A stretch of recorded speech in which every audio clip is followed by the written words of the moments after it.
Hi everyone, this is Roman, and today we're going to discuss Unit 7, Day 10 about circumcenters.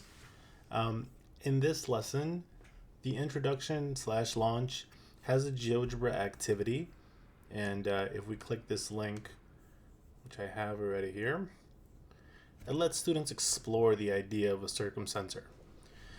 So here we'll see that we could drag the vertices around and see what happens if we have an acute triangle, a right triangle, or an obtuse triangle with respect to the circumcenter.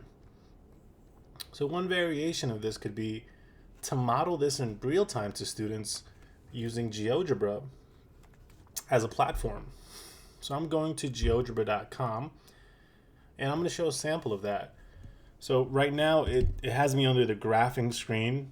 I want to change that to the geometry screen.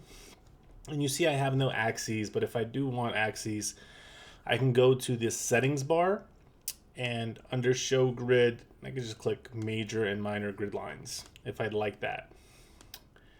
And click no grid to make it disappear. So let's do a sample here. I'm going to create a polygon. And so far I'm not really sure what I've created here in terms of the angle, so I'm going to measure the angles. If I go down and click the angle tool, it'll say select 3 points or 2 lines. I'm going to select 2 lines. So I have AC and AB here. That gives me one angle measure.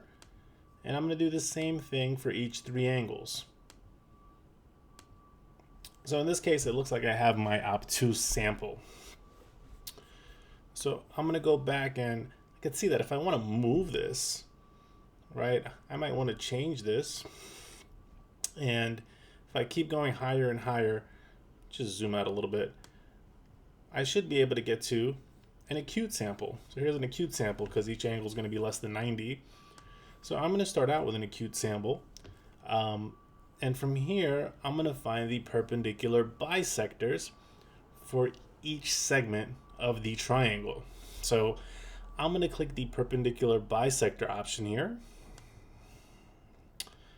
And I'm just going to click 2 points or 1 segment. But for my case, I'm going to click A and I am going to click C.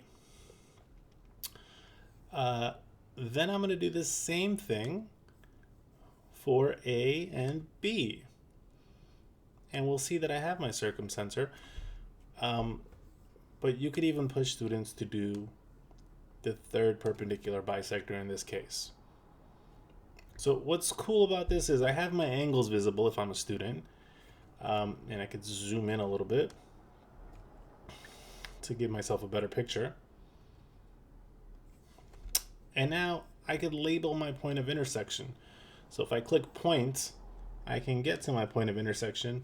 One important key that I do want to mention here is we look at point D and it's kind of grayish. So we want to make sure it's grayish because that represents the point of intersection. Let's do another sample. Let's say I wanted to find the point of intersection between AB and its perpendicular bisector. Again, that's gray, so that's correct. But let's say it's not always going to be that easy. Sometimes you'll end up getting a blue segment, and that's wrong. And no matter how much you zoom in, you won't be able to get the correct point of intersection. So one way to avoid that problem, as I press undo here, is just to find out some details first. So I'm going to click my blue segment. I want to go back to my geometry tools.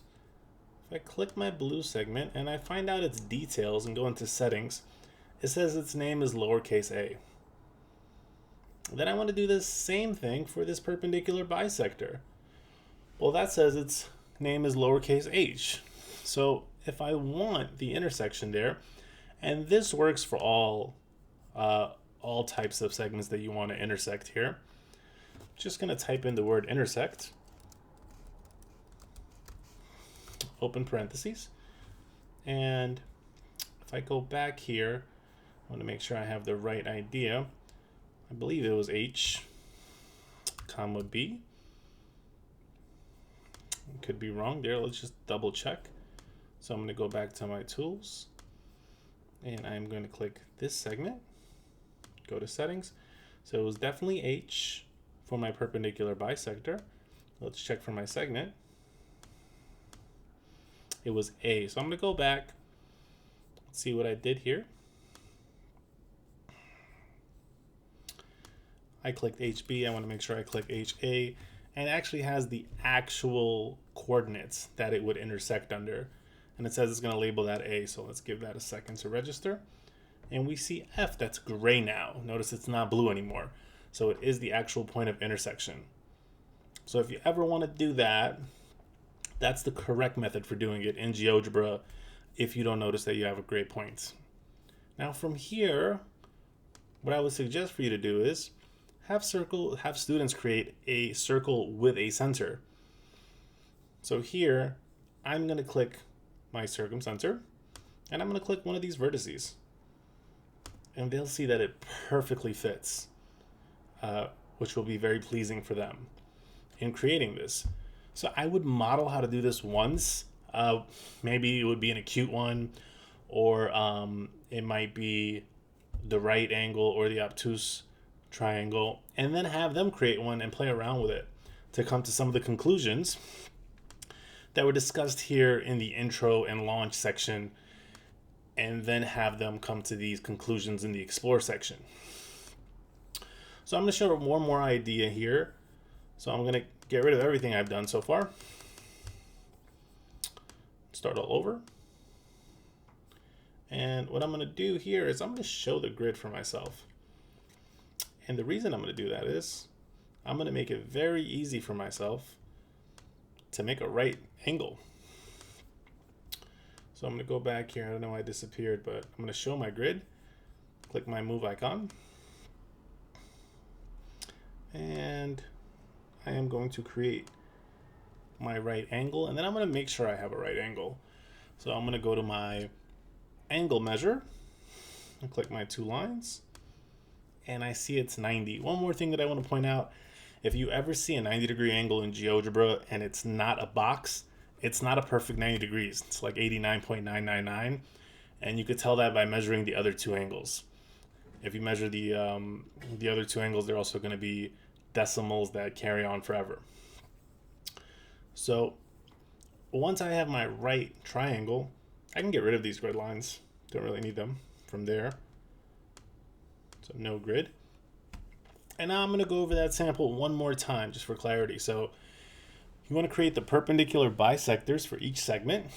So that would be the perpendicular bisector option. And I just click 2 points. You could have also clicked the segment. I'm going to do that again. And we notice that this one is not inside the triangle like the acute one, but it's on the triangle. And we could do it again to get our 3 perpendicular bisectors with its intersecting point. And then if I click a point, I can get the correct circumcenter. And I want to notice that it's gray for when creating this. And again, we click circle with center, click the circumcenter, and then click one of the points.